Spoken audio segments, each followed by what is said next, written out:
Good evening, excited members of Cabarrus County, and welcome. I'd like to call the meeting of the Monday night meeting, February 8th, Cabarrus County Board of Education. This is our business meeting, and I'd like to call it to order. We have an opening ceremony. The presentation of arms will be performed or be presented by the cadets from the AFR-OTC at Central Cabarrus High School, and the Central Cabarrus High School Band Ensemble will present our national anthem. If you will rise, please.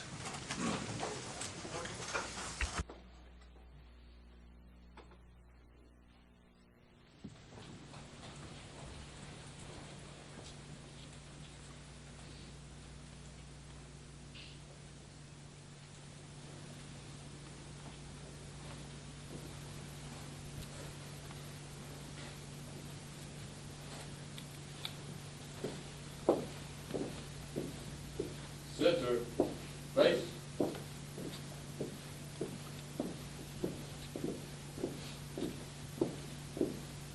Color guard. Walk. Present. Close.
Forward.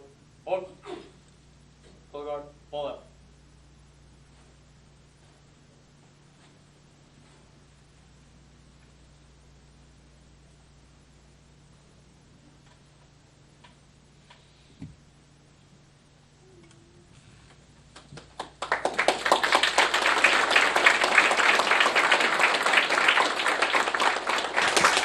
You may be seated.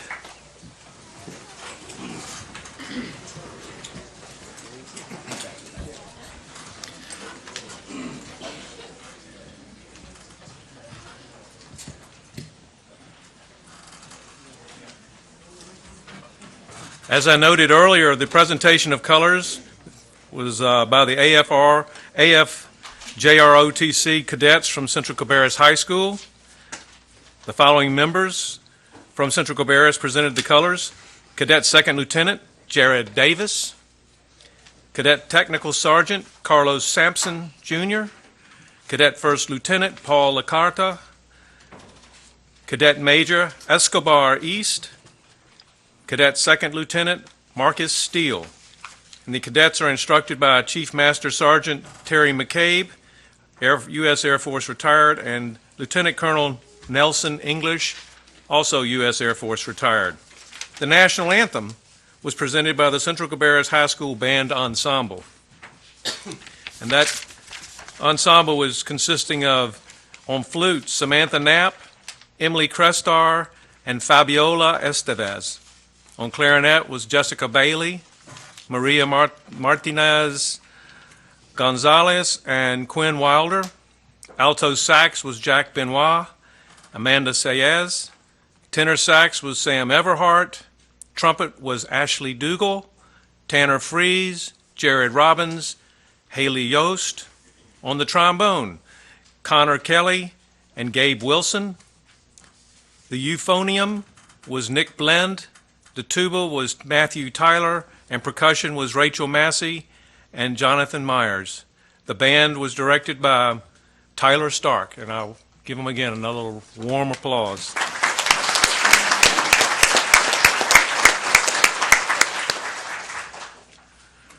Before we set our agenda tonight, I'd like to introduce to you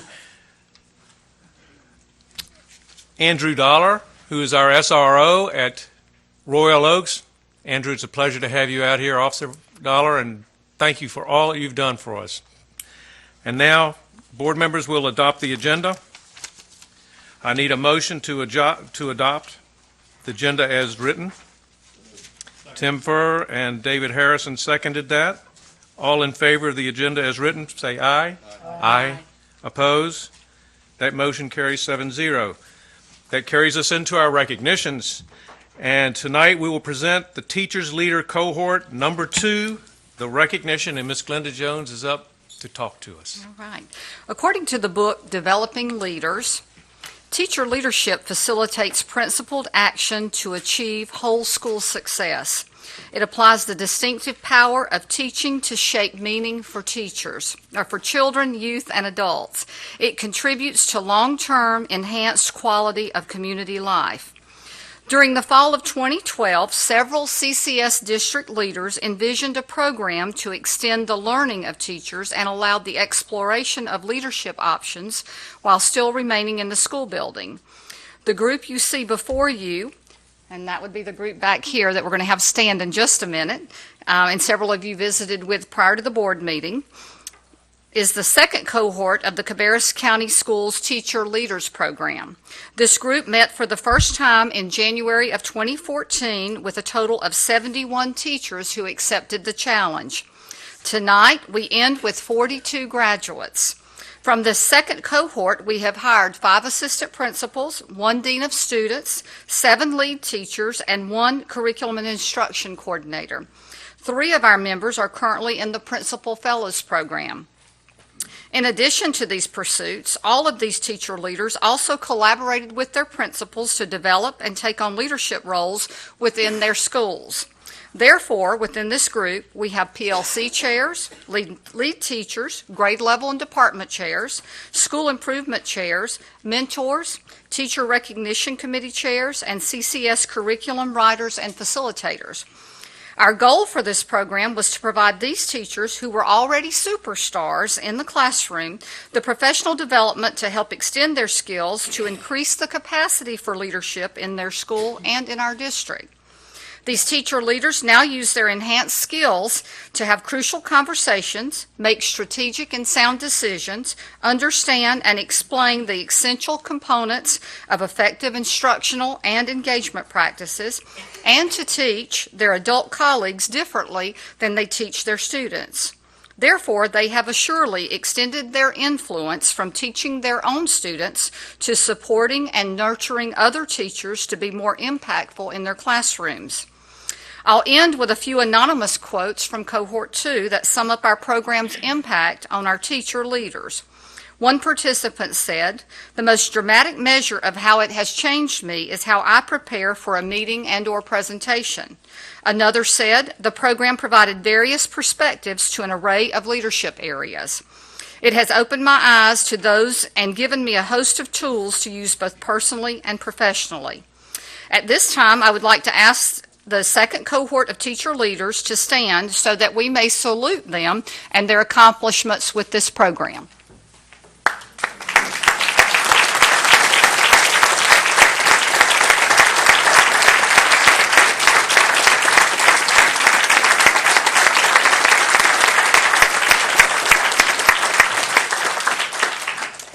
And what you'll hear now will be most of them departing out the back door for just a second. But thank you all for coming.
All right.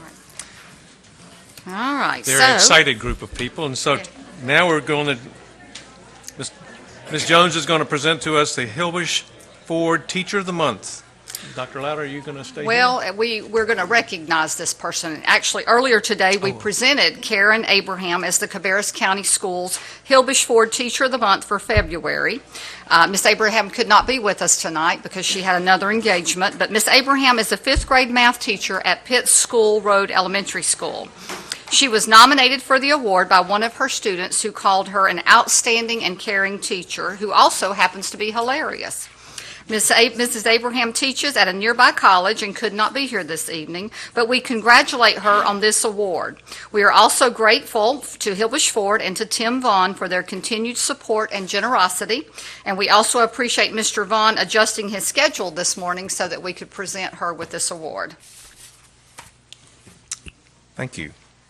All right, Impact Through Education, Ms. Boone.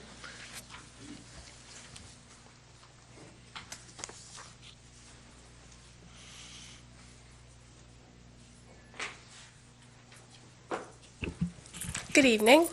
Tonight we will recognize students and staff members from Charles E. Boger Elementary School and also from Mount Pleasant High School for the Impact Through Education Awards. Before we get started, I also want to take a moment to thank our friends at BB&T for their financial support for these awards and their sponsorship this school year. And we appreciate their willingness to continue supporting our school system. So first up, we will recognize our honorees at Boger Elementary, and I'd like to invite any members of Boger's administrative team to come forward at this time.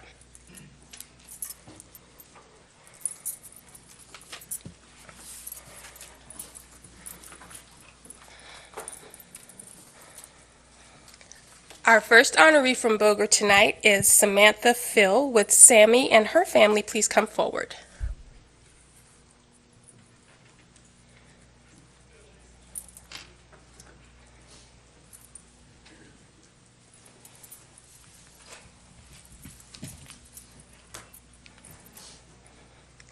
Sammy is a fifth grade student at Boger Elementary.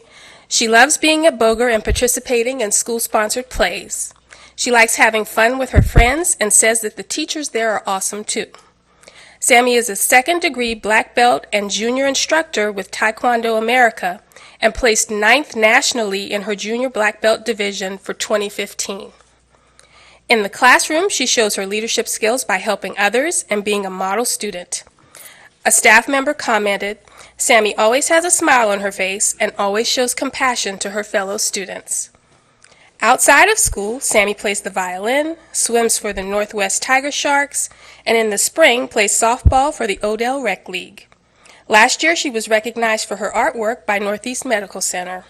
Congratulations, Sammy. You are an Impact Through Education Award winner for Boger Elementary School.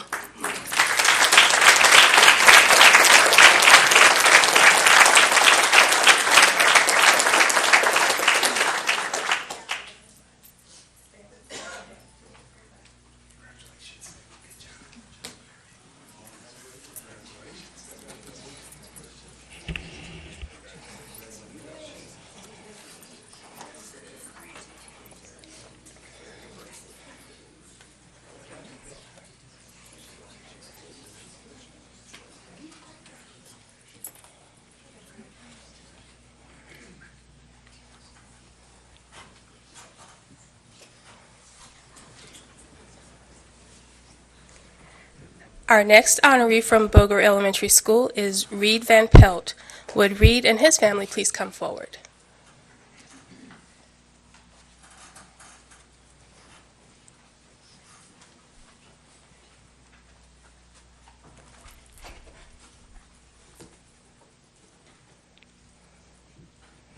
I think our photographer is going to tell you guys to scoot forward and stand on that line right there.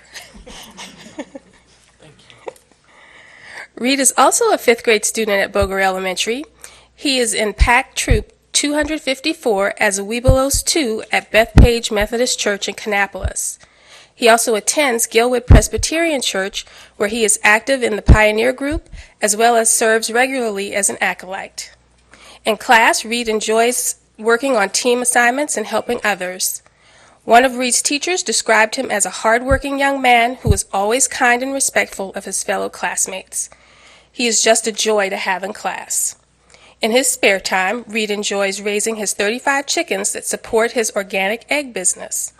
He also enjoys being outside. He plays soccer, basketball, and is a member of the Northwest Tiger Shark swim team. Congratulations, Reed. You are an Impact Through Education Award winner for Boger Elementary School.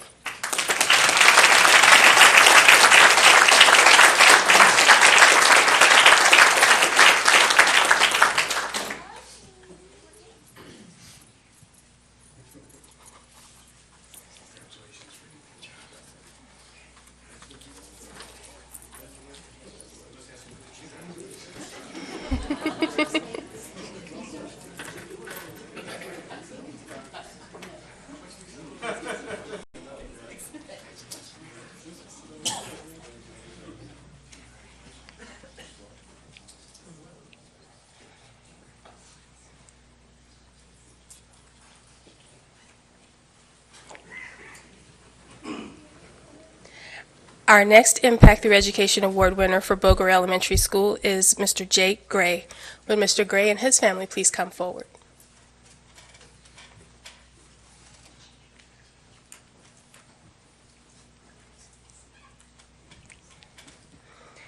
Jake has worked with Cabarrus County Schools for 11 years and was the first PE teacher at Boger Elementary when the school opened.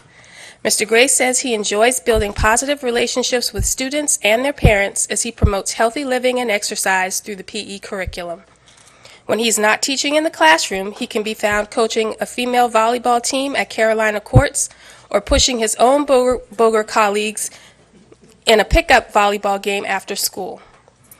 For the past 2 years, Mr. Gray has been involved in Cabarrus County Schools Teacher Leadership Academy, and he uses his leadership skills as the co-chair of the school improvement team. He also assists administration each morning and afternoon on the bus lot, monitoring traffic and ensuring that students and staff are safe. In the classroom, Mr. Gray says his motto is, "Get kids to move," and he enjoys bringing new ideas and activities into the gym to keep students active and engaged. A colleague said, "Mr. Gray's enthusiasm and excitement to work with students are contagious, and he's always willing to adapt his lessons for individual students." Congratulations, Mr. Gray, and thank you for making an impact at Boger Elementary.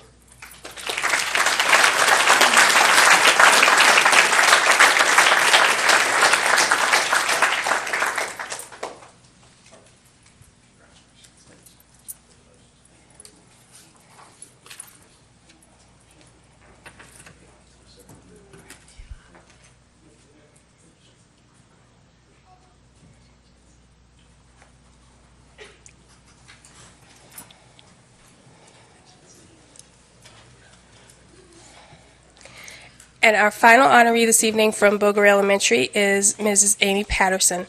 Would Mrs. Patterson and her family please come forward?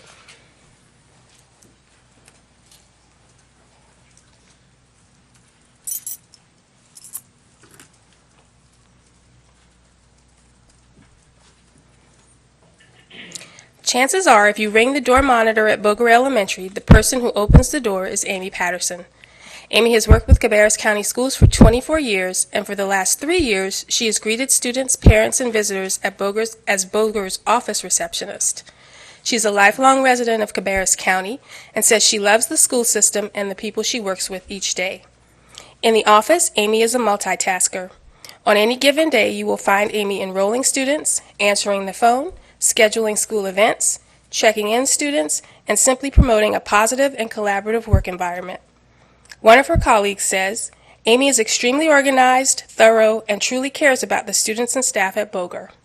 Another stated, Mrs. Patterson is such a joy to work with. She never says no, and she always has a smile on her face. Congratulations, Mrs. Patterson, and thank you for making an impact through education at Boger Elementary School.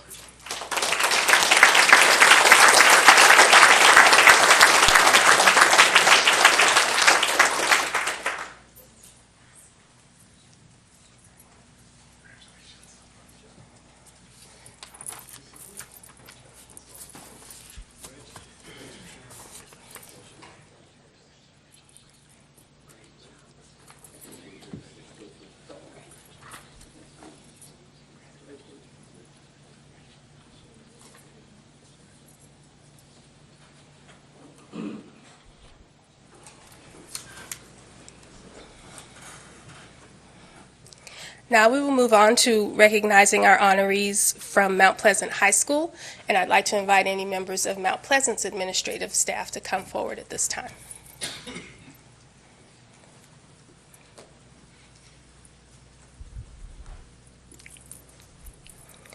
Our first honoree from Mount Pleasant High School this evening is Kaylin Sanderson.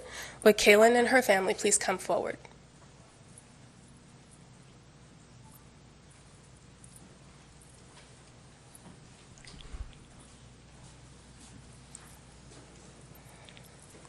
Kaylin is a senior at Mount Pleasant High School. She has a kind heart and is willing to assist all others in need. Along with being an outstanding student, Kaylin works on many service projects through clubs at the school. As an officer of the Awesome Club, she has assisted in raising money for King of the Court. She also helps in collecting food for the Mount Pleasant Food Ministry, and she has assisted the Awesome Club in the Walk to End Juvenile Diabetes. If there is a cause, Kaylin is involved. She does not do it for the recognition or to make her college applications look better. She does it just to help those in need. The school staff overwhelmingly nominated and selected her for this honor tonight. Congratulations, Kaylin. You are an Impact Through Education Award winner from Mount Pleasant High School.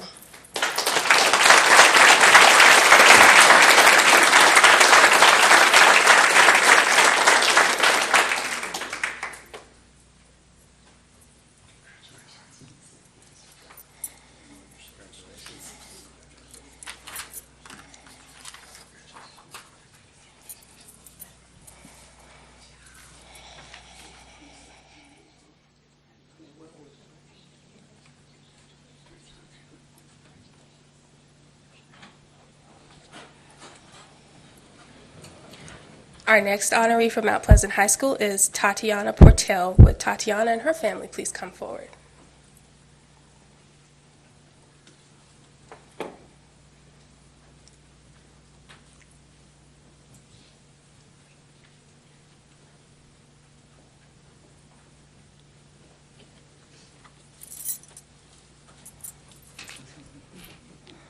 Tatiana is an 11th grader at Mount Pleasant High School. She was selected for the Impact Through Education Award because of her academic achievement and for her dedication to assisting those with special needs. Having a special needs sister, she has dedicated her time to assisting those with special needs and attempting to make public schools accessible for students with special needs. Teachers and administrators are expecting even better things from her during her senior year. Her passion for education and assisting those in need make her a perfect recipient for this award. Congratulations, Tatiana.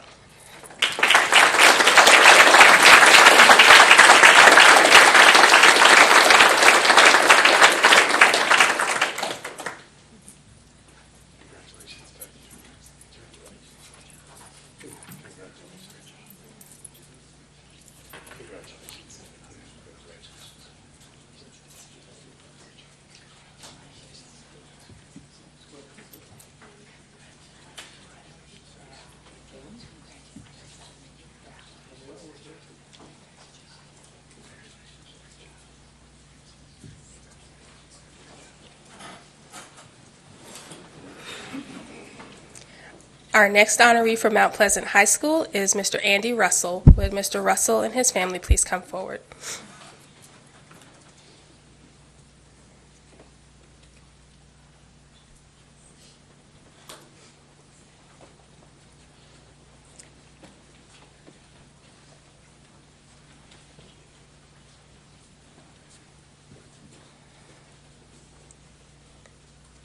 Scoot closer.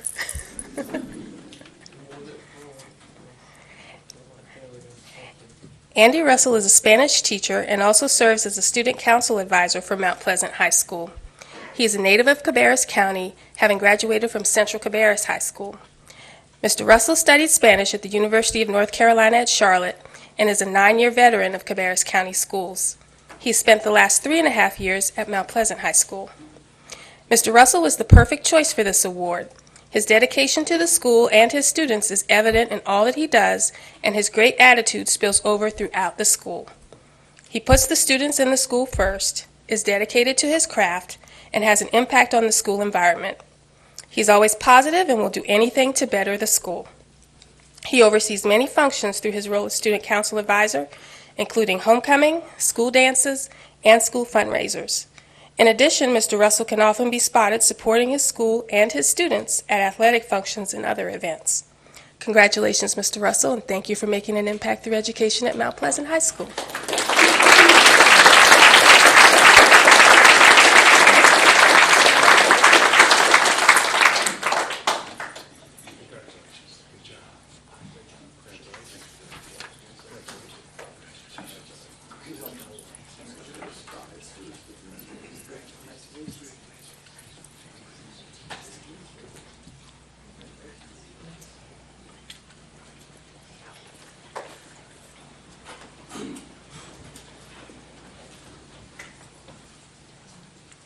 And our final honoree this evening from Mount Pleasant High School is Lillian Franklin.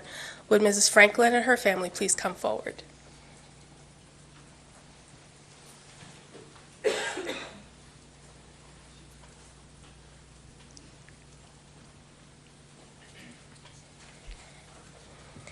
Lillian Franklin is the head custodian at Mount Pleasant High School. She embodies the spirit of this award. Her tireless dedication to Mount Pleasant and the overall appearance of the school is second to none. The administrative team at the school often jokes that if she leaves, they will too. Her dedication to perfection is the main reason why a 25-year-old building looks like it's a year old. Visitors to the school often comment about the cleanliness of the school and give Lillian high praise.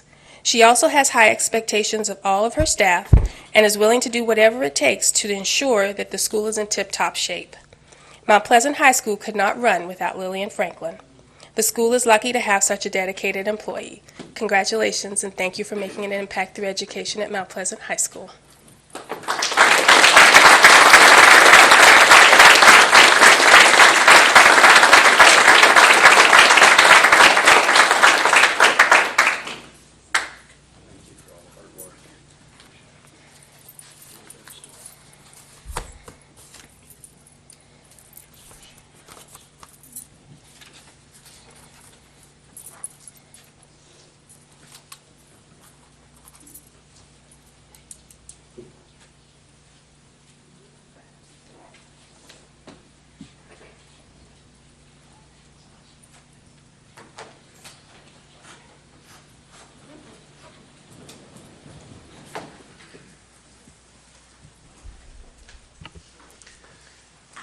All right. We're at the School of Innovation and Excellence Award. Dr. Van Hukelum. Thank you, Mr. Chairman. I'd like to invite Vance Fishpack and any members of the early college to join me at the front here as we recognize them.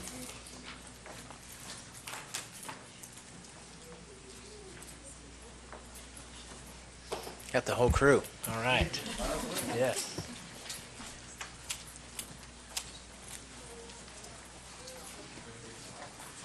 Come on. Mr. Chairman, members of the board, it's my pleasure to inform you that the early college, the Cabarrus-Kannapolis Early College High School, has been selected as a NC New Schools Breakthrough Learning School of Innovation and Excellence. North Carolina New Schools Breakthrough Learning believes that education transformation with underserved student populations is essential to achieving our vision of graduating every student ready for college, careers, and life. This recognition identifies the school as a leader in academic excellence and innovative practice aligned with the North Carolina New Schools Breakthrough Learning Design principles. The selection process for recognition of innovation and excellence included a review of quantitative data and a design principle progress review, an evidence-based assessment of school progress on the design principles conducted by North Carolina New Schools learning staff. Recognized schools met established quantitative standards and were found to be at growing innovations or new paradigms on each of the 6 design principles. The fact that the school is receiving recognition is a testament to Principal Vance Fishback's leadership, the shared leadership among the staff, the strong district support, and the hard work of the staff and students. Please join me in congratulating the staff of the early college as they are recognized for this award, and they will serve as a model school not only here in North Carolina but around the country. Congratulations.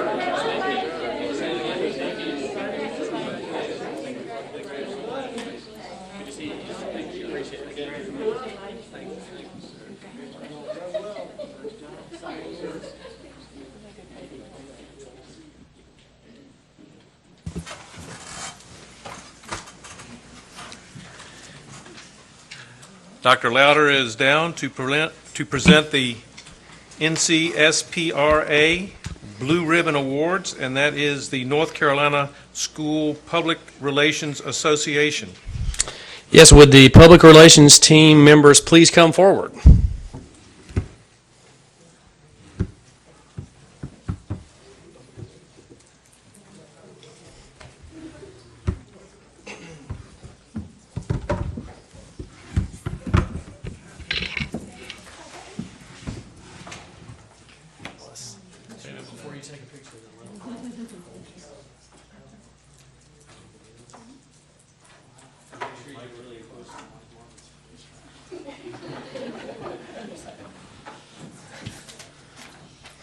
Each year, the North Carolina School Public Relations Association recognizes the communications work of its members with Blue Ribbon Awards for effective communication.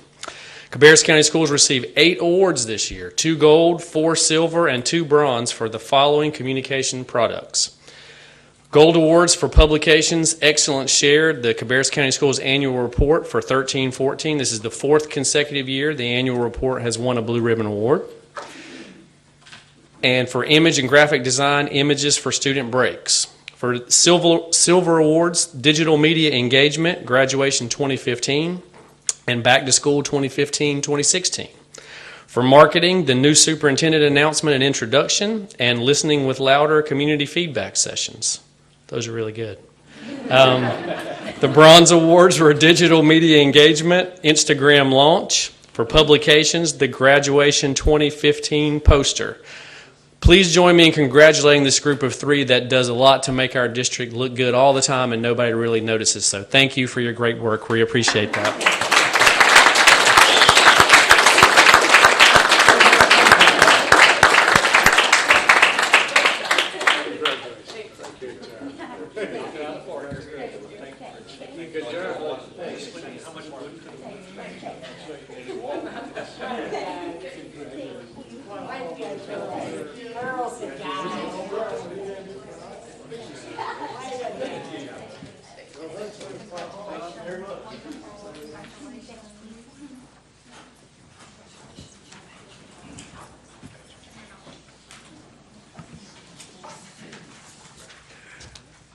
All right, we've come to the approval of the minutes section of our meeting.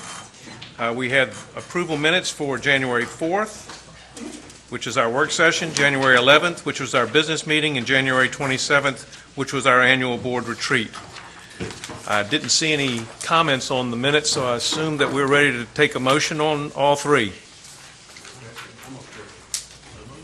Tim Furr makes the motion. David Harrison seconds the motion. All in favor of approving the minutes as written, say aye. Aye. All opposed?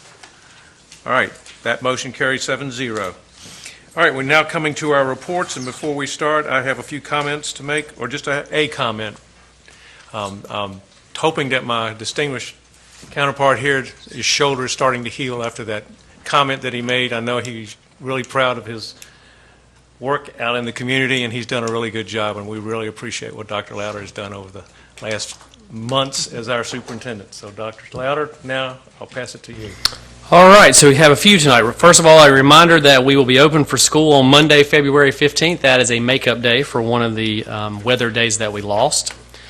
I want to thank everyone who came out to celebrate the groundbreaking of the new Mount Pleasant Middle School on Saturday. That was an absolutely great event. I want to say thanks to our facilities department for setting that up. There was a lot of behind-the-scenes work there.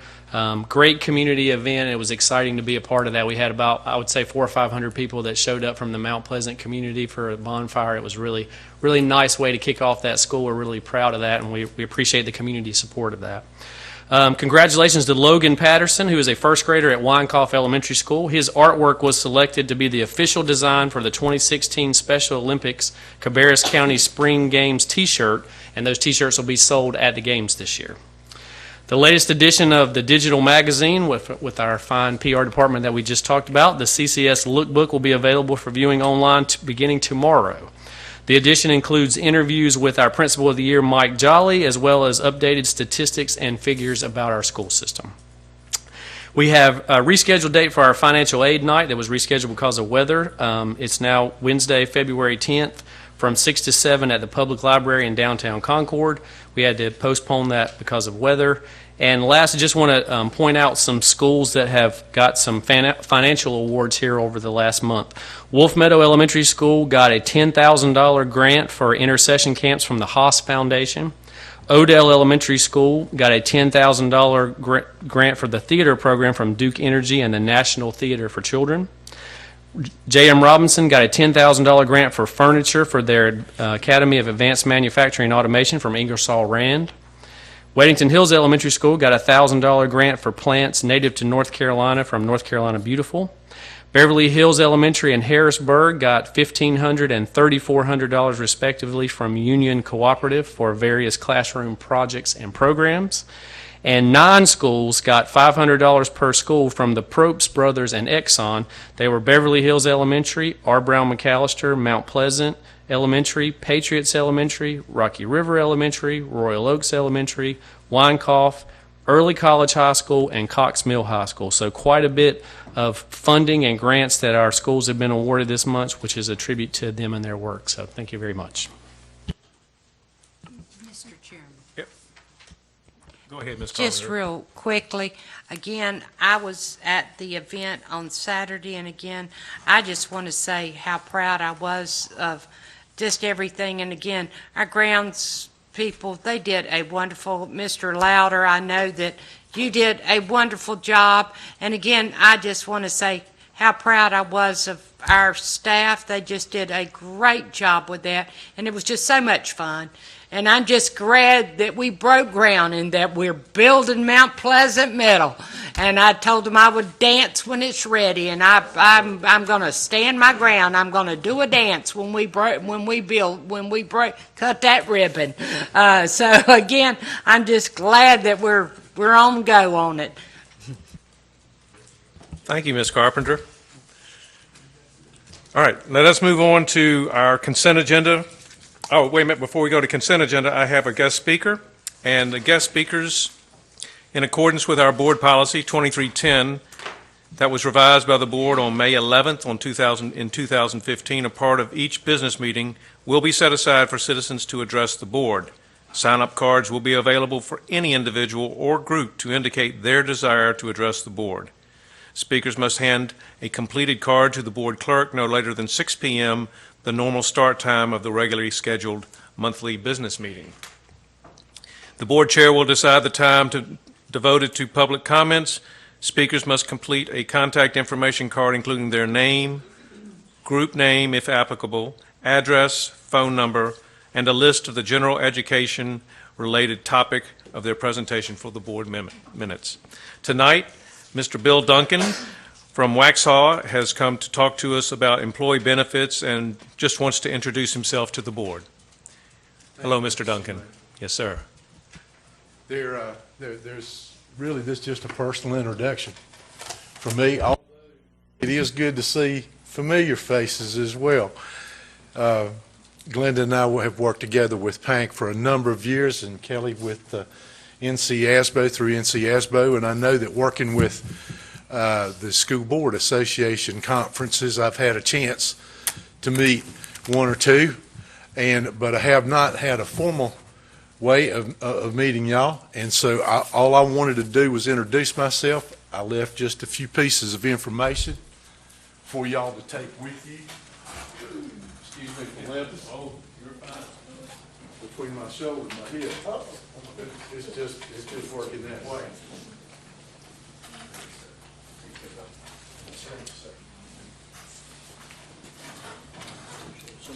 Sir. Yes, sir.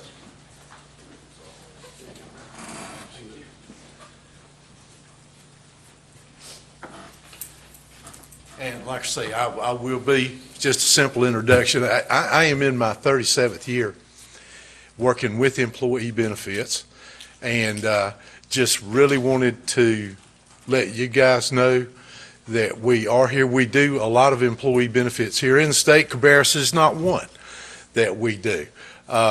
We have some illustrious compatriots that do that as well, and I know that from the board meetings last September and October, that flex benefits is something that you guys kind of put on the back burner, and I just wanted to ask y'all if you would to keep us in mind and let us know that you're there. We are able to work with a lot of employees in systems surrounding you, and I thought in that folder are just, like I say, just a few pieces of information that let you know a little bit about what we do and some of the ways that we've been able to help employees. So when that does come up for consideration, we sure appreciate it. Thank you so much. Thank you, Mr. Duncan.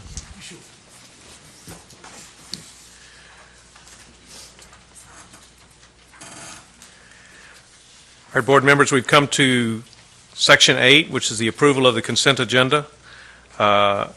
So we have the approval of the February 8th consent agenda. Do I have a motion to approve the agenda as noted? So moved. Second. Dr. Phillips and Mr. Walter have made motions and seconded. All in favor, say aye. Aye. Aye. Oppose? That motion carries 7-0. And that carries us to our action agenda, Section 9. First off on the action agenda is the Wolf Meadow Elementary School Balanced Calendar Transportation Plan. Ms. Rhymer, would you come forward? Thank you. Good evening. The plan is presented as last week, so I'm here to answer any questions or give any comments that you may have. Board members, any questions to Ms. Rhymer? Mr. Powell? Well, I don't think I have any questions per se yet, but I've probably spent more time talking in the last couple of weeks about this topic on our agenda than probably I should. But I would just like us to maybe have a discussion about whether this is the best way to go, because I just feel like I've heard comments similar to, I think we've put the cart before the horse on this issue, and I feel like having discussed it with so many others, I think I might agree with that. So I'd like to make a motion to suspend the year-round calendar, just so we can have a time to discuss it honestly, and then put Wolf Meadow back on the regular traditional calendar next year. So, Mr. Powell, you made a motion to suspend the year-round calendar, and by that you mean it would not go forward in next year. Is that the way I interpret what you said? Yes, sir. All right, board members, you have a motion before you. Is there a second?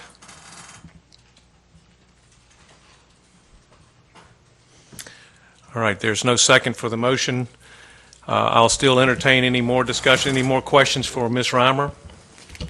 Yeah, I had a couple concerns, and again, it was more the funding of $100,000 for the busing, and if there was ways to reduce that number.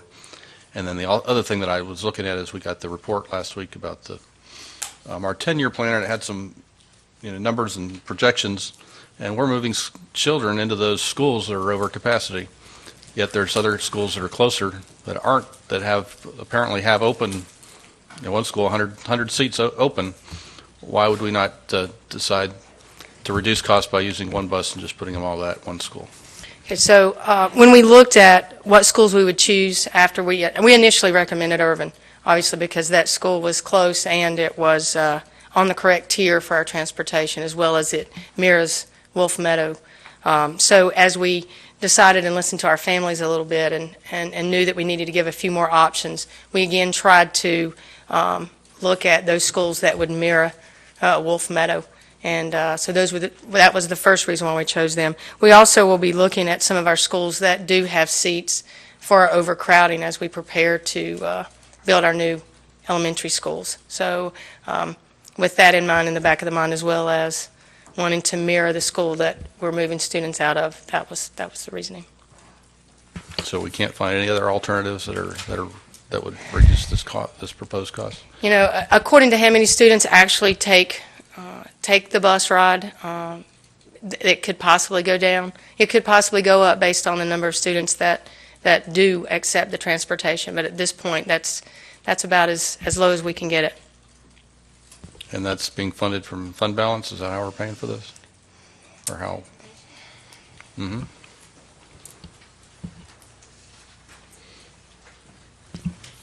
So the capital portion is going to have to come from the county. So we have a request for 20 buses in our capital outlay request. And so whatever they get from the county, they're going to have to make that work with our current growth and the number of buses that we have. So if we get 12 and we ask for 20, then they may have to extend bus routes, make them longer. They may have to make children go further to bus stops, those kinds of things, because whatever we get, we've got to make it work.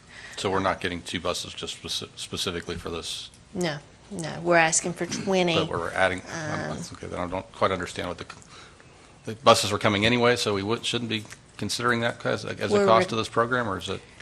We're requesting 20 for our growth and our programs associated with that growth. So And if we 2 were of to those get, will be allocated to Wolf. well, if the board decides to do this, 2 will be allocated, But the recommendation from staff earlier was not to provide transportation. That is correct. and we will use those for regular growth and And transportation. that's still your recommendation, is not to provide. Yes, We think we've asked for 20. The likelihood that we get 20 It's not. is slim and none. Uh-huh. So we're going to have to make do with what we get. So if we got 20, we could probably make it work pretty well. But we feel sure we won't. Right, and it's 40 students, which is less than a bus, yet we're going to use 3. It's hard to kind of say that makes sense. Can we please get updates on the transportation piece of the Wolf Meadow year-round program for the next few months to make sure that we're on track, or to give us firsthand updates about how it's coming and whether or not there are, bad pun, any bumps in the road along the way, or if the road is smooth for that matter. But I'd like to make sure that we do have statistical data and quantifiable, empirical kind of understanding of how the transportation plan is going forward a few more times this year before we actually, after the implementation of the year-round goes forward, to make sure that we're on track. Yes, sir. And I might even add informally to make sure that we have some feedback from the parents about the transportation piece, which was the original intent, I think. But I'd like to know how we're coming along with that, please, if that's feasible. Yes, sir. Every few months or something. Thank you. Anytime we have any changes, we'll make sure we get that, and then every few months we can. Right now, I Mr. don't Powell? think we have a transportation piece, correct, to this program? Or we do, we just need to finalize and give the final, maybe that's coming, yeah. My question is, if students enroll late, and they are not able to be on the year-round calendar, will they be able to be added to bus routes, et cetera? We will probably follow we will follow our transfer process, and they'll have to go through my office and ask for that and show that, once they start and come in later. But yes, they will be added. Just to follow up on that, what do these numbers that we've been presented include the rise in kindergarten, the new students who will be in kindergarten? They do not. And when will we find out those numbers? When those parents let us know exactly if they're opting in or out. What is the typical deadline for We have kindergarten registration in March. in March? So we will find out Yes. at least a good portion of them next month. Okay. By April. Half. Based on experience. Okay. Ms. Carpenter? Now, are we, one of the things that, and I'm going to make sure I'm on the record on this because I don't want somebody to come back and say, well, y'all didn't tell us to do this. I want to make sure at the start of this program that we've got some kind of benchmark that says, okay, these students are here. And, a year from now, they're here. So we've got some kind of measurable tool that shows they've improved or they haven't improved. A year from that point, they're here. And so we can see if this program's working. Because if it's not working, I'm going to say, go back to where you were, because we've just dumped this money into this. Because if it's not working, I'm not willing to keep doing it. So I want to make sure we've got some starting point to where we're at. So I'm telling you right now, you hear me, Adam? And I think y'all have done this. Am I not correct? Because, you had the data to say these students are here. Am I correct in that assumption that we've got that data? We are data full right now, and they're right, Dr. Van Hoekelum. We have Okay, and Ms. Natchez, we've got so a starting we should point. be able to. You're telling me we've got one. Okay. I want to make sure that we are all on the same page here, because I want to know that we've got that so we can, we know where we're at to start with. Because I want to make sure that we keep that data so we know if we're doing something good or we're doing something that is not doing any good. Because I want to make sure that we can do that. And I think we talked about that prior to putting that into the school improvement plan, so it was documented and tracked. Mr. Powell? To kind of piggyback what Carolyn suggested, I would think maybe attendance data would also be important to track, maybe even teacher attendance data as well, just because we're putting those extra 27 days without childcare, and those that have children at different levels of education, that might be a struggle. If parents go through the summer and then decide that they're not able to go through the year-round calendar, do we have something in place that they can also opt out and be included in the transportation numbers? Yes, very similar to someone coming late. We'll ask them to go through my office, fill out the proper paperwork, and then we can add them.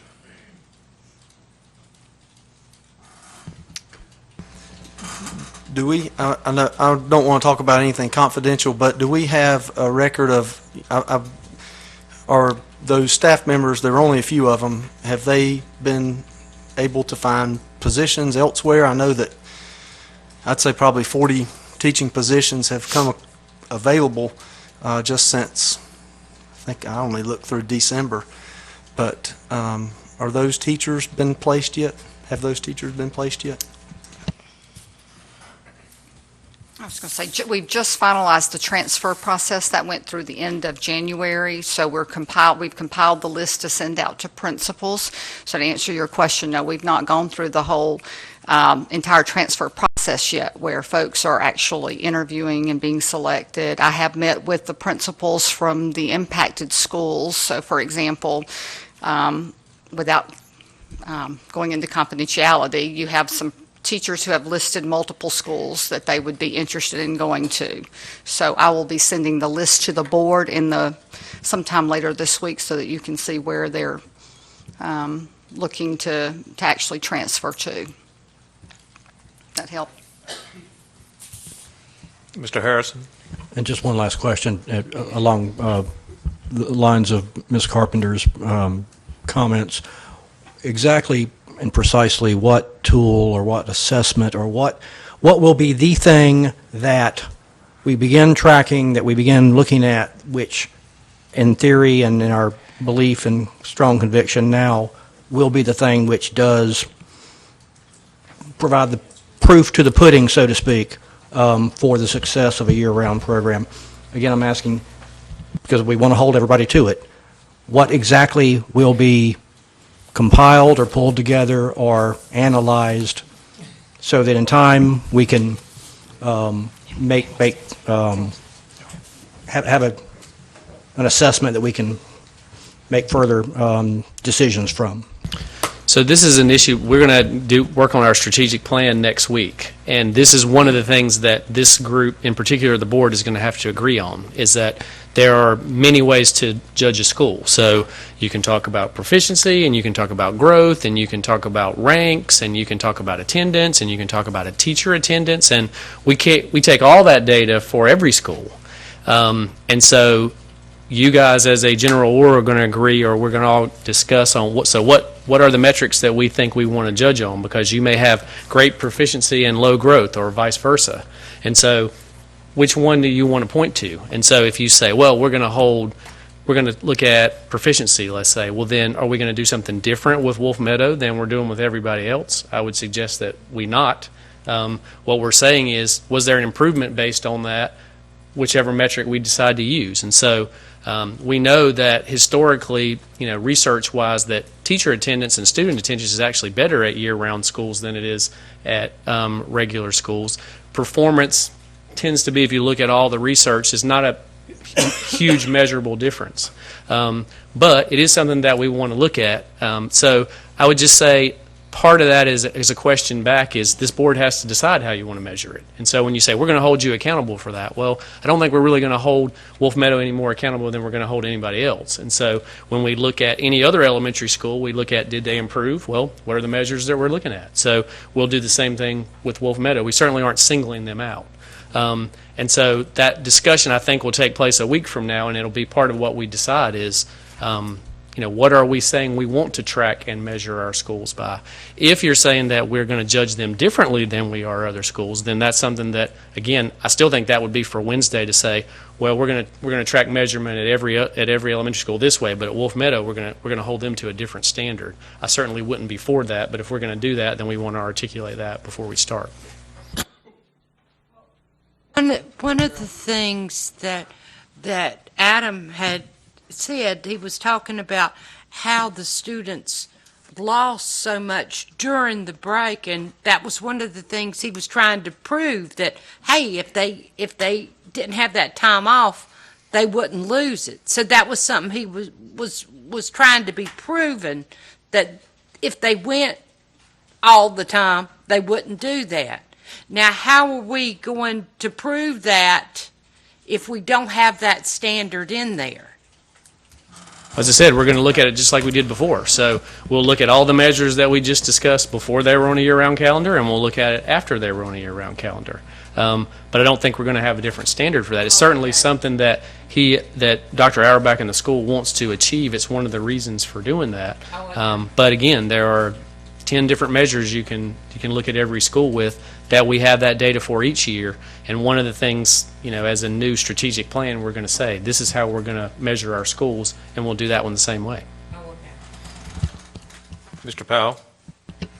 Well, I agree they shouldn't be held to a different standard, but we are spending an awful lot of time on Wolf Meadow, lots of discussion hours, and to say that there's going to be mixed in with the other 19, I think that we need to look closely at whether this program, we're getting ready to spend $100,000 and 41 plus, counting kindergartners that come in that we're transporting, is a recurring cost that we're not, that's for gas being burned up. So I think that, that money that we allocate tonight or don't allocate tonight, I think there needs to be something that is measurable that we can point to. And I think that maybe what Ms. Carpenter's getting at, I don't want to put words in your mouth, but what I would like to do is maybe track the students that are there year over year, not the ones that are coming in the magnet program, or the ones that left. Obviously, we can't track them, but the ones that are there over time, maybe using comparative data for those students, and maybe not Wolf Meadow as a whole, because they're getting a segment of the population that's coming in there as magnet students. So maybe that's what I would like to see. Maybe Carolyn would too, but just my thought. Mr. Walter? Yeah, I'm just thinking again, the presentation that was made to us when we made this decision to move forward was summer reading loss. That was the key metric. So that was the key metric I made my decision on. That's the key metric I'm going to be looking for.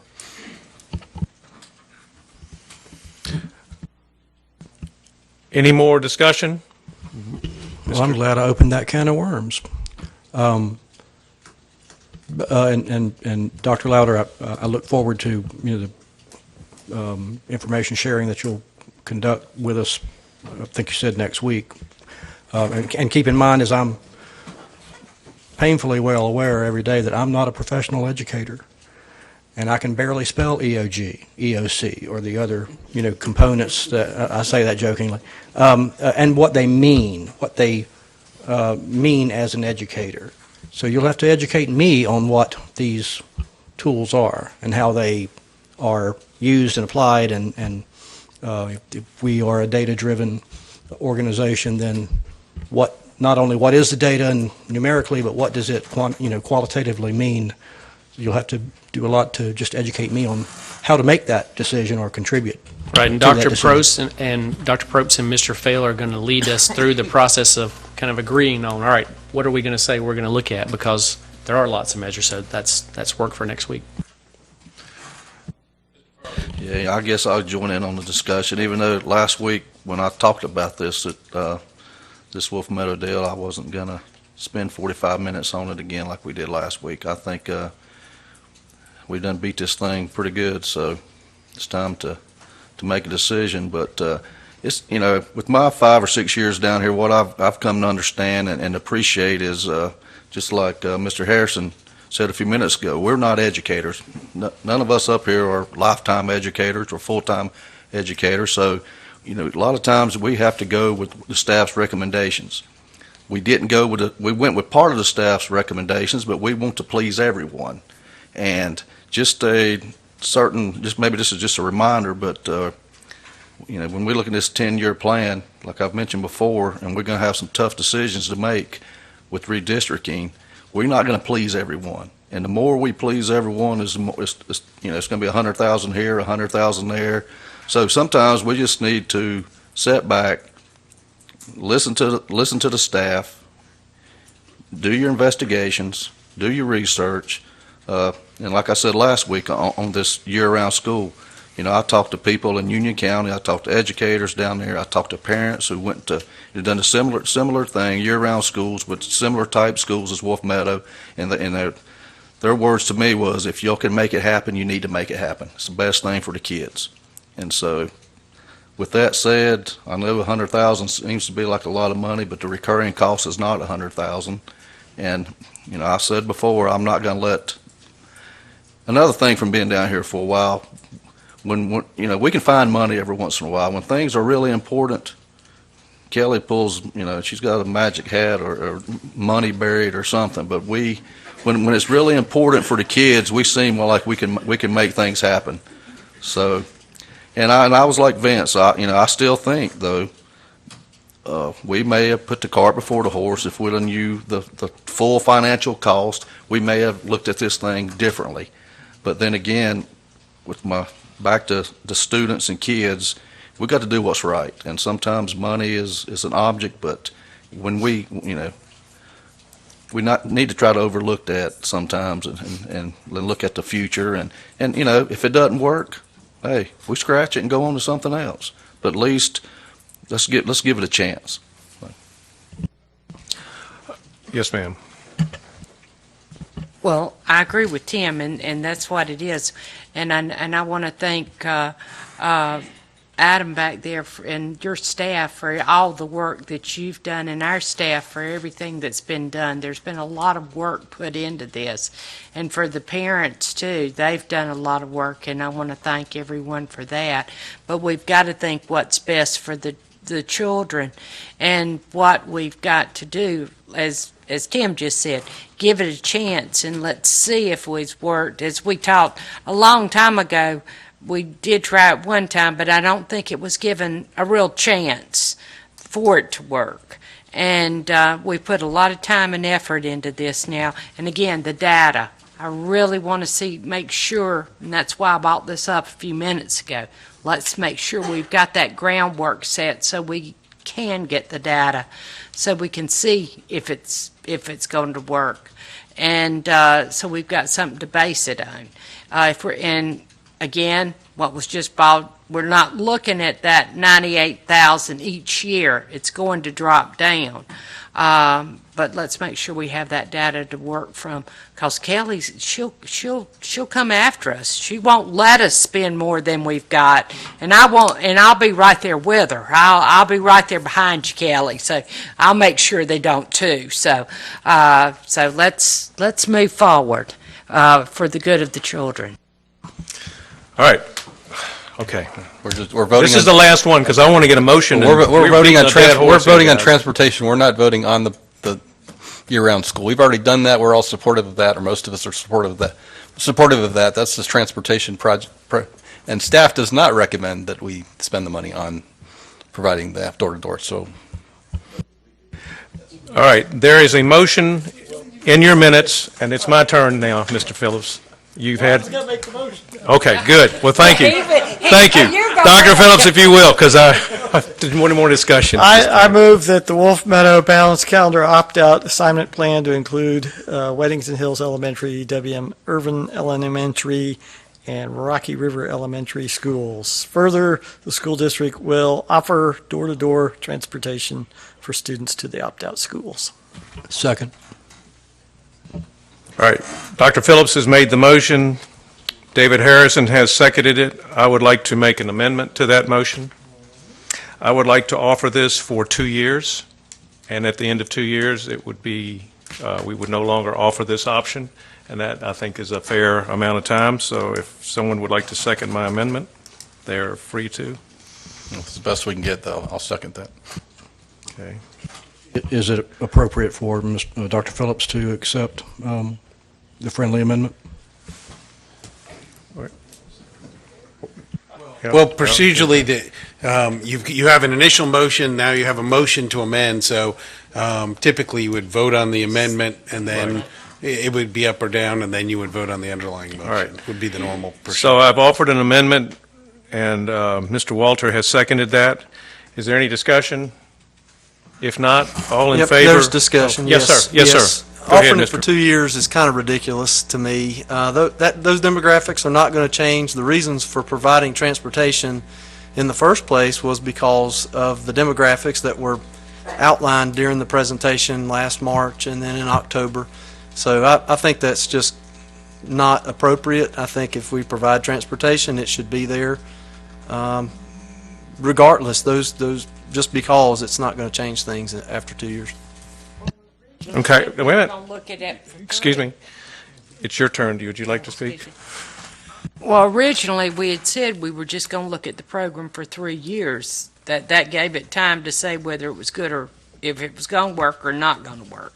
We said 3 years was going to be the length of if we were going to see whether it was going to work or not. Well, nowhere in any of our motions have we put a time period on this. I think that may have been some discussion that have carried on between us, but I don't think at any time we've ever put a motion forward that said we would limit this for 3 years.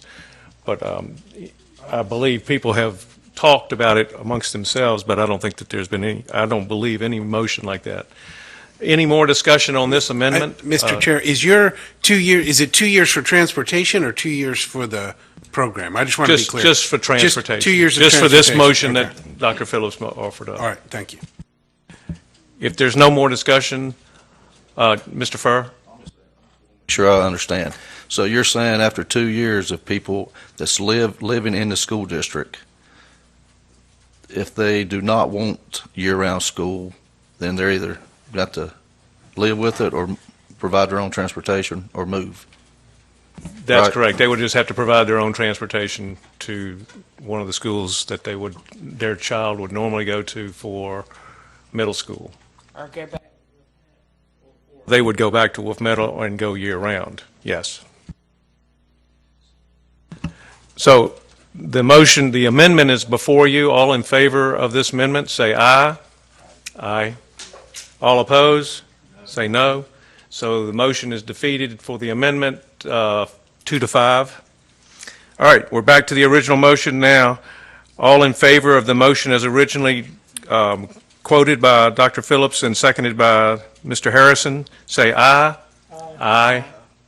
All opposed? No.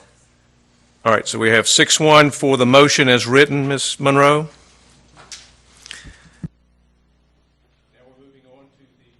Excuse me. Now we're moving on to the 10-year facilities plan. Mr. Lowder, if you'd come forward, please.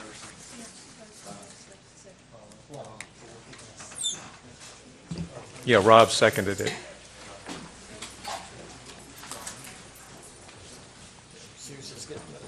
The vote split.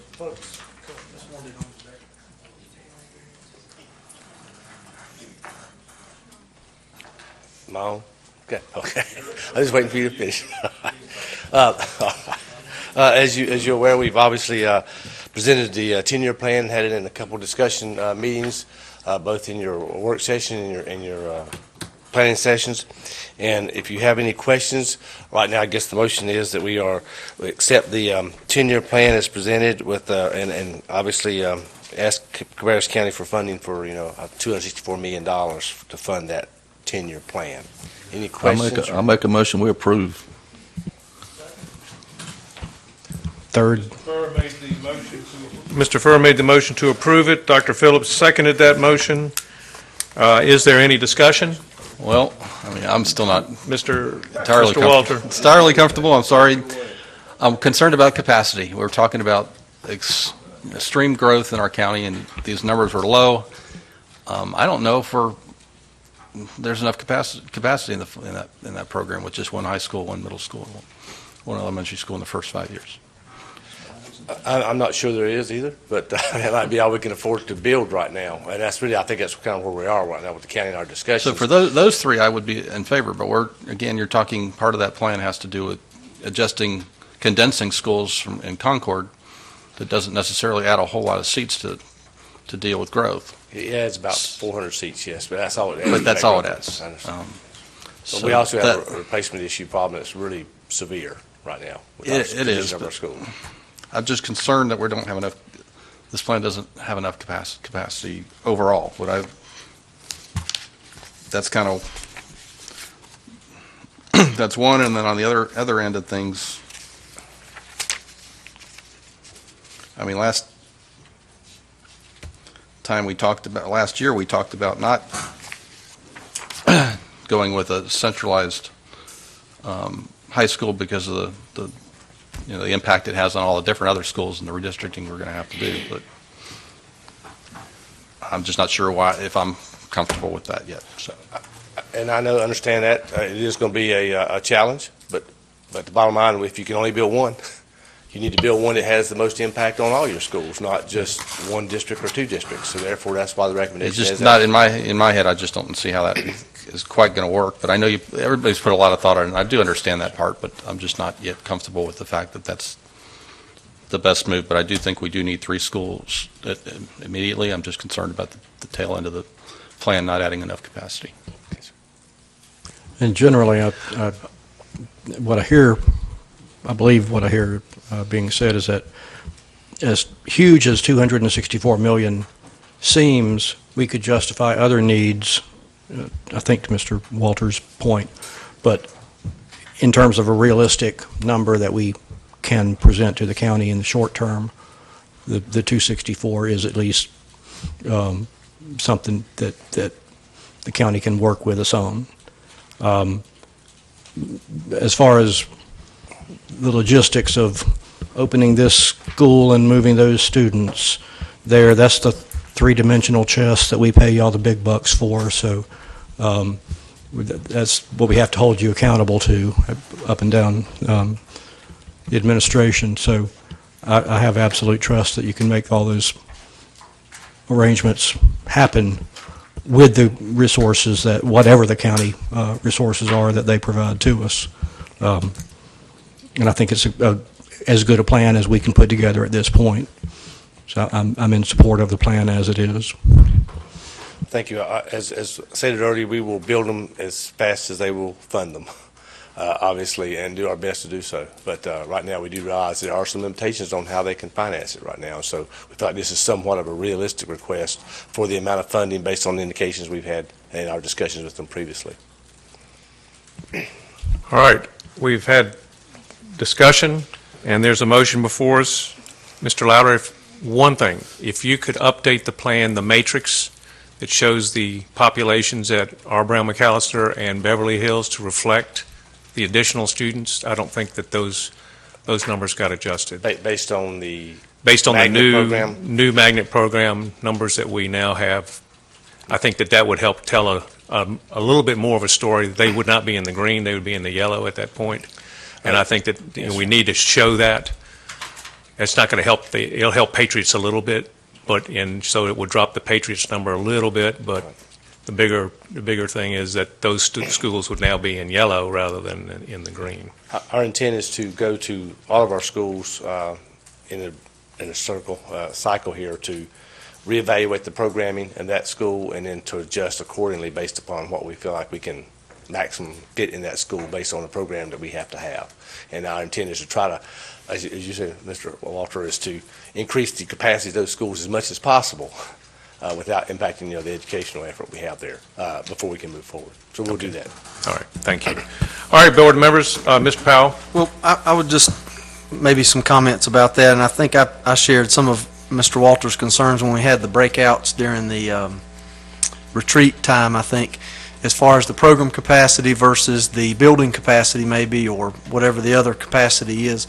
As we move into this phase, maybe we could pick kind of one standard and kind of make sure that's always in the presentation, possibly. Maybe the building capacity is always in there. Patriots was built for 1,000. That's what we were always told, built for 1,000. Maybe that could be in there, and then the program capacity under it. And that seems to be flexible, as we discussed in the retreat, based on EC populations and programs moving and that kind of thing. But the one fixed would always be there, whatever that number is based on how it was built. That way, we kind of always go back to, well, it was built for 1,000, but we have to use it in a certain way so that we know we're not going to get 1,000 students in that building without mobiles or whatever because of whatever the case may be. Maybe that would help. It would help me anyway. As staff, we have elected to use program capacity because at that point in time, that is what the program allows us for us to do there. And if I had no exceptional programs at all or no outside programs at all, the building capacity would be what I would use. But unfortunately, we have to have capacity changes based upon a specific program of education that we have to present. And so therefore, by doing that, it will always reduce it. And if I give you a higher number, you'll have false hope that you can put more students in that school than you can because you have programs there that have to be there, absolutely. So program capacity would be our baseline, knowing that if we move programs, then you can raise that baseline to the maximum capacity of building, but program would be the one that would be at least equally to all the schools to be able to give you a good an idea of whether they're overcrowded or not. In last year's, Mr. Lowder, we had an appendix to our presentation, and it had a lot more detail. Will you be putting together that appendix, which could house that information that Mr. Powell is referring to? At least we would know what the intended capacity was as designed, but obviously you would be stating the program capacity as the school went on, but at least we would always have that as the benchmark for what the school was designed and built for. Yes, sir. I think you requested at the previous work session a chart that updated what it gave you. It gives you program, gives you building capacity, maximum allowable mobile units at that site, and the maximum mobile units we can put at that site, and the capacity associated with both added. And you've got that chart coming in, come to you in a Friday report. Yeah, I think that would be wonderful, and we'll just stick that in with our existing, with this 10-year plan if we pass this motion. All right. Anybody else have any comments? If not, it's time for a vote. All in favor of the motion that Mr. Furr offered and Dr. Phillips seconded on the 10-year plan, approving the 10-year plan, say aye. Aye. Oppose? All right, we have a 6-1 on the 10-year plan. Thank you. Thank you. Board members, we have now 9.3, which is the resolution to support the Connect NC Bond Act. And you have in your notes or in the board docs the NC Bond Act, which we didn't change last week when we looked at it, and I don't believe Mr. Harrison got any more changes to it.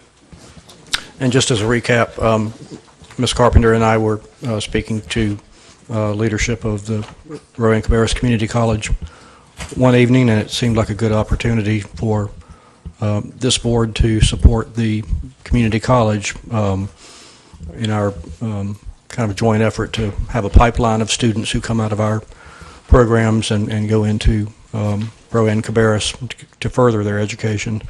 And another advantage is that statewide funding, should this statewide bond referendum pass, would free up some funds at the county level so that the county would have a little bit more flexibility in its funding for its many different needs. So it seemed like a very good opportunity to work with the community college productively from a lot of different angles. I hope that's an accurate recap, Ms. Carpenter, of what the original intent was. So we work very closely with the community college through our early college. Now we've got two, we're working on our second early college with them. So we've got a very good working relationship with the college, and we want to continue that. All right. I need a motion. I would make a motion that we approve the resolution of support of the Connect NC Bond resolution. Okay. Ms. Carpenter makes a motion. Second. And Mr. Harrison seconds that. Any more discussion on this? Can we add the early college into here somehow? Or am I missing it? I think it's understood. I think it's understood also. Well, I think it makes it relate more to us and how it impacts us.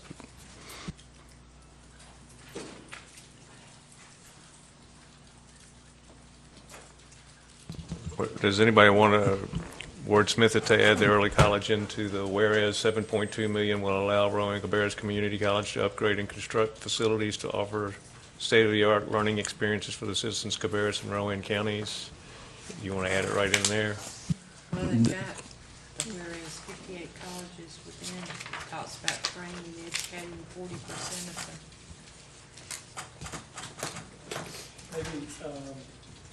Maybe the one where it says whereas Ronnye Cabarrus. Second whereas from the last. Trains and educates over 20,000 students annually from Cabarrus County, and 200 partners with Cabarrus County schools to offer early college, high school for how many students? 250 now, and then there's a second. 250 now and 500. I think that's an appropriate place to put it. That certainly is fine with me if it's fine with Ms. Carpenter. Is it inappropriate or is it okay to ask Ms. Monroe to add that wording in to the master version?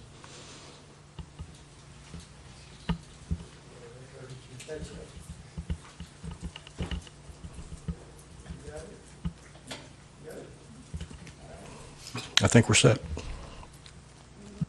All right, so we have an amended, and that was on the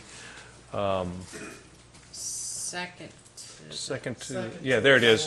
Whereas Ronnye and Cabarrus Community College trains and educates over 20,000 students annually, and we'll add the new verbiage that Dr. Phillips offered up, and Ms. Monroe, you have that verbiage? Thank you. All right, board members, we have a motion for the amended resolution. All in favor of voting for that, say aye. Aye. Oppose? And that carries 7-0. Thank you. All right, now we have the legislative agenda, and Mr. Harrison has worked feverishly this weekend on this and has done a great job. Mr. Phillips provided some other input, and so board members, you have a copy of this in your notes. Let's see which where there it is. I hit the wrong one. Is any discussion? We did trim it. Mr. Harrison did trim it down to 8. It seems like there were some outliers. There were 4 of them that really weren't bill issues at this point. Could be, but we decided not to address those. So, any more discussion on this legislative agenda? You can see it before you with the 8 areas. One is the low-performing school labels for A and F school grades. And if you notice on that one, there was an impact to Cabarrus County schools, and it showed that, where was that? I was looking for that impact.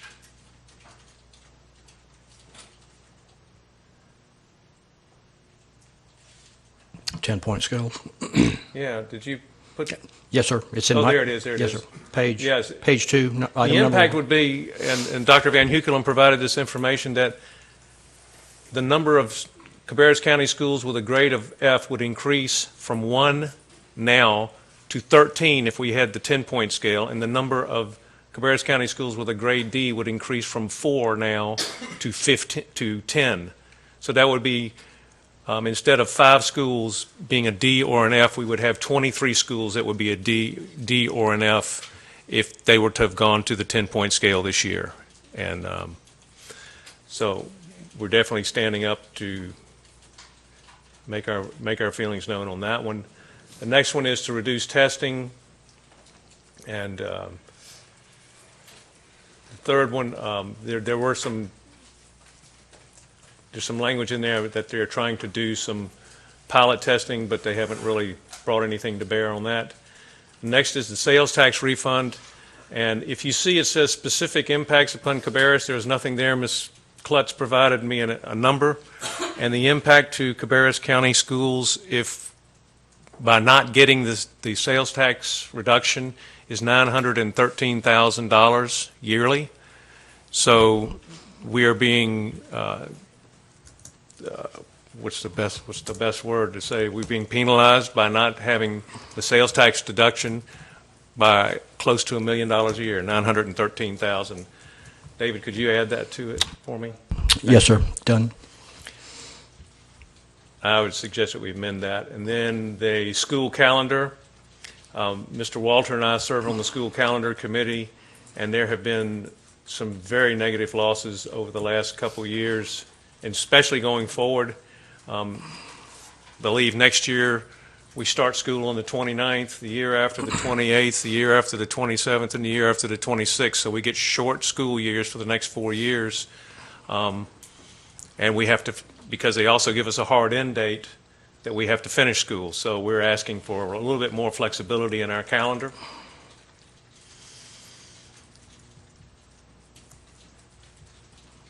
School technology, this one here is a judgment that was rendered by the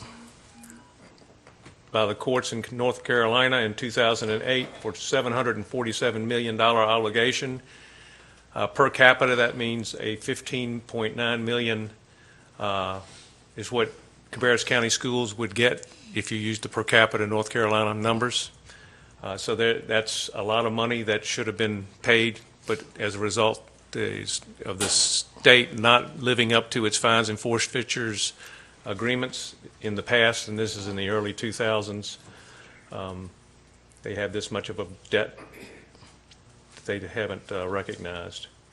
Teacher assistant funding also deals with both teacher assistants and with the flexibility to hire teachers, and this year they removed that flexibility after giving it to us about 5 or 6 years ago, and we now have 80 teachers that we've had to do everything we can to keep them employed, so we didn't have to take them off because of the change in the funding requirement. Should we add the financial impact to that? I don't have that. Would you happen to know what that, or could you give that to us later this week? And Mr. Harrison could amend it. We could run this and then just say we would do the amended impact. The dollars impacted we've had. Yeah, to do. it says in 2015, 80 Cabarrus teachers were in jeopardy of losing their jobs due to changes in the law that eliminated the board superintendent's flexibility and forced hiring of TAs only. And you could put the impact to the county or to the Cabarrus County school system was this. Yeah, that was the approximately $4 million, but yeah, we can. And the loss of growth funds for the next several years. So, yeah, so now you have to use your TA funds for TAs, not teachers. So we didn't actually lose the funds, we just lost the flexibility, which was an impact of, over $4 million associated with that. Approximately 4 million, or are you going to give a more precise number? Thank you. All right, the next one is the teacher and principal compensation. And there have been a number of presentations made on this, and I think North Carolina ranks North Carolina ranks 50th in principal pay. And then the final one is the Fund 8 stability, and we've listed there the different areas that would be impacted if Fund 8 sharing was required, if we were required to share our Fund 8 with the charter schools. And you can see the list of areas that it would impact. And if I can just take a moment to echo back to Dr. Lowder's itemization earlier of all the grants that he mentioned that have been awarded recently to the various different schools. Add all those dollars up. My understanding is that grants would go into Fund 8. So all those dollars that were given to our schools, we think today should go to the penny to our schools. But under changes to Fund 8, some portion of that would be peeled off to our colleagues in the charter school world. That don't seem fair or right to me when our staff have gone to the trouble of applying for the grants, done all the work and all the legwork and all the effort, and then some of the pennies of those grants would be allocated over to the charter school side. That ain't right. That ain't fair. That's not just, to be quite frank about it. But that's the impact of the Fund 8 stuff. Maybe I'm boiling it down to layman's terms, but I think that's what it boils down to. And violates the donor's intention, as Mr. Walter just summed up for me very well. He should be the English major. All right, board members, we have a motion. I need a motion, excuse me. I would like to have a motion. I'm looking for a motion. I make a motion that we approve our legislative agenda Second. with the corrections. with the corrections that have been made. And the only correction I'm waiting for will be the number from Ms. Klutz. Yep. Do I have a second? Second. Oh, did you second it already, Dr. Phillips? No, David did. Oh, David did. Okay. All right, any more discussion on our legislative agenda? If there's not, let's vote. All in favor of approving our legislative agenda, say aye. Aye. All opposed? That motion carries 7-0. I need a motion to... Thank you, Mr. Harrison. Thank Yes. you, David. English majors of the world unite. I need a motion to go into closed session, and that is pursuant to the General Statute 143.318.11A3, and to consult with an attorney. Also, General Statute 143.318.11A5, to establish and instruct the public body's staff or negotiating agents. General Statute 143.318.11A6, to consider qualifications, competence, performance, etc. And pursuant to General Statute 115C-319 through 321, to discuss Villatoro versus Cabarrus County Schools. Do I have a motion? I make the motion to go into executive session. Tim Furr seconds that motion. Carolyn Carpenter made the motion. All in favor say aye. Aye. Aye. Oppose? This meeting is adjourned.